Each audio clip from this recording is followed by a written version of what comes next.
Well, now what's good? Welcome to the first episode of Where the Money At. So basically, what this show gonna be about, what this channel gonna be about, is we finna find where the money at because it's 2023 and everybody out here is confused on how to get this paper.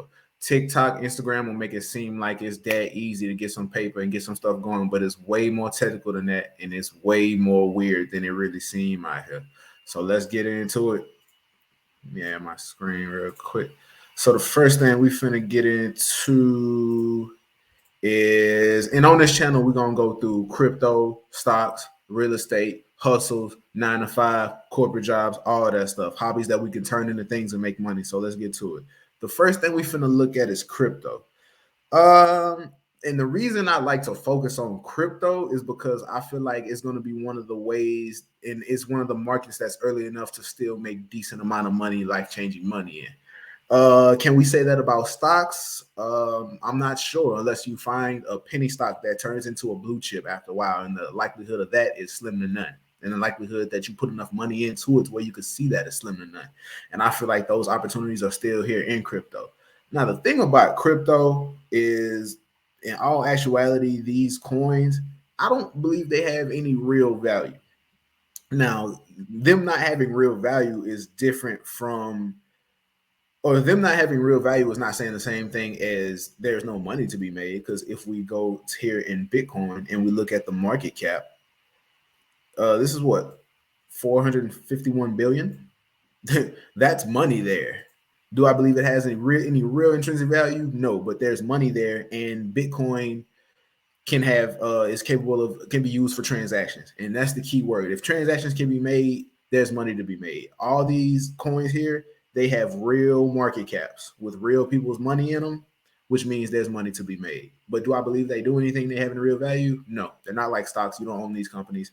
If you paid any attention to the FTX situation, then you would understand that. Like there's no reason Dogecoin should be the number 9 coin, but it is. And if you bought it at a lower price and, you know what I'm saying, rolled it up before it popped off, you made money. And there's an infinite number of this coin. So I mean that's just ridiculous. But so let's look at the let's look at Bitcoin as a whole. And if you're in crypto, we look at Bitcoin's price as the big determinant for what's really going on in the whole crypto scene. So I drew all these lines for a reason. So let's go to about 2000, late 2017. Nobody was in right here. Nobody was paying attention to Bitcoin right here, but everybody paid attention right here. This is when I got in. This is when I learned about it and paid attention. You got to be in the mix. You got to get in right here to make that life-changing real money. We're trying to find where the money at. We're not trying to find where the trend's at. So this is where you got in, and a lot of people got wrecked. I got wrecked. You got to be in anything. You got to be in stocks, crypto, businesses. You're gonna get tore up the frame the first couple times you try to do something, and that's okay because you need those lessons to get to where you need to be. As a matter of fact, not only did I get in here, I got tore out the frame on the way down and got out of the space, which meant I missed out on all of this. And then we came here, and I became interested again. you know, and that's how it goes. So now that I've gotten beat up, got out, missed the opportunity to get to learn from those mistakes again, I'm not I'm not paying attention while we're down here and we go through the next cycle. I'm not missing out on that again. And that's a lesson I had to learn. So let's look at 2017. This is when you run up. And if you would have got in around here, which is the extremely boring part of crypto, because people forgot about it after it hit 20K. So at this point, who do you know that's talking about crypto right now? It touched what? Damn near 70. It came down to 16, and now it's at about 23. Nobody's talking about it. It's boring. And this is when you want to start, paying attention if you want to get in crypto and build your positions. By the way, none of this is financial advice. I don't know what the hell I'm doing. I'm broke. That's why I'm on YouTube. You know what I'm saying? Like, don't, yeah. So what I believe is going to happen, and what I believe happens, is history repeats itself, but not exactly. So we're not going to go through this, take a big dip, go up. No. It's going to look like this, but it's going to look different. And to be honest with you, I think it's going to be elongated. I think it's going to be elongated a little bit. So if we went through this part of the cycle, I think we're about right here somewhere. We topped. Maybe this is a double top. I'm not a big TA person, but we got some time to be boring. It could shoot up. It could go straight up. Who knows? I don't know. I'm not expecting that. But what do I know? So I think we're gonna go through and chop, and I think we'll have a pretty good time to build some positions before we take off and go to the next, have the next nice cycle. Which, and let me tell you why, when the next cycle is, which I believe the next cycle is. I believe the next real run is gonna come after the Fed cuts rates. We're still raising right now, so we're gonna be choppy. Then I believe the Fed's gonna cut rates. We're gonna take a big dip down, and then after that, that'll be the start of something. So I'll really have my own personal bag to go in after we dip down. I thought this was a good place for me to get some good positions in. I was kind of DCAing, you know what I'm saying, just in case we pop back up. I was kind of DCAing on the way down. But when it comes to like which projects to get into, I do some research, and it's not about, like I said, they have no value. They don't really do anything. A couple of these are some good software companies like Ethereum, Cardano, Polygon, Solana. They do stuff. They have a software, but we're not gonna find. We don't know which one's gonna change the world, and we don't know which ones are gonna make it and survive. So throughout this whole time period of being boring, we need to figure out which ones are going to survive. That's all this is about. It's not about which layer one is the best, which layer two is the best. It's about which ones are going to survive. Because if you've been inside of a run, if you've been in crypto during a bull run, all of them go up at the same time. All of them go up. So it's about finding what the next top 10s will be. And if you have the patience and endurance, let's go to page 5 about which one of these BS coins or can make you. And you have to have patience. You have to study. You got to be in the mix to know. So if you ain't got it, you know what I'm saying, I'll rock with some of these top ones and call it a day. So let's get into stocks. So the S&P Dow, it's a down day, and these are the big ones. And here's my philosophy on stocks at the current moment, 2023. We're not going to stock our way up to being rich, because this is where the money is. This is how to get real paper. So you can find a penny stock and it take off, but that's unlikely. I just feel like we're past that point.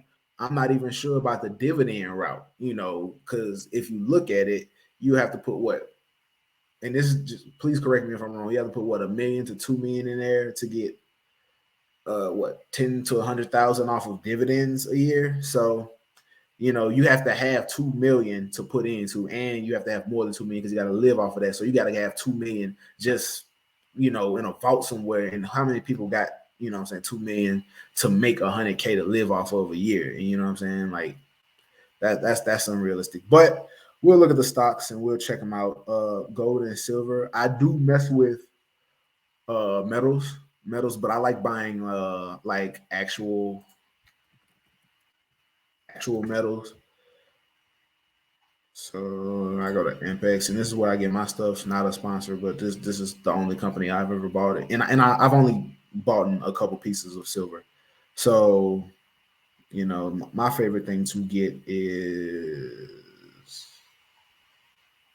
so the best sellers. My favorite thing to get is the 10-ounce bars, not those. The 10 and let's go by brand. Let's go by brand. Let's get rid of this. Right here. 10-ounce cash bar. That's my favorite thing to get. And to be honest with you, they make it look huge. It's about yay big. It is heavy though. So I don't like trading paper, gold, and silver. Even though there's money in it, I don't know how to make money with it yet. But so I just like the physical. And it's like you're not gonna buy silver and gold your way up to being rich either. You know what I'm saying? Like it's just, what I'm saying, long-term wealth. It's solid, it's there. You can hold it. If Armageddon happens, you might be able to barter with it a little bit. So that's gold and silver. They got the forex markets. I guess they're doing good between the U.S. and Japan, the yen, whatever. But I'm not too much of a big stock guy. I don't really know where everything is at. ETFs. I kind of focus on ETFs when it comes to crypto. Just looking at the new financial products they have, but not too much in that.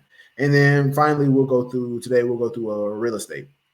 So what I like to do when it comes to real estate is I just kind of like to pay attention to how the market moves. So I'm in the Austin area, so I'll take a random house. I found this one for the example, but I'll take a random house. Let's look. This is in the middle of Austin, in the city. It's been on Zillow one day. They're selling their house, built in 1998. But what I like to look at is the price action. So it rose tremendously. So what we can see is in June 2022, it was about damn near $400,000, and it's come down almost $100,000. So I'm expecting. I mean, if you just look at the trend, I mean, it could shoot back up. It could, but if you look at the trend, it looks like it's reverting to the mean. So it may be time to wait a little bit, but who knows? They don't have a lot of price action as far as how they listed it. So I guess this is just where the price or the valuation has been. So let's look at another one, another house in Austin. Let's go down. I gotta stop saying. Oh, it's gonna take me a while. We new to this, y'all.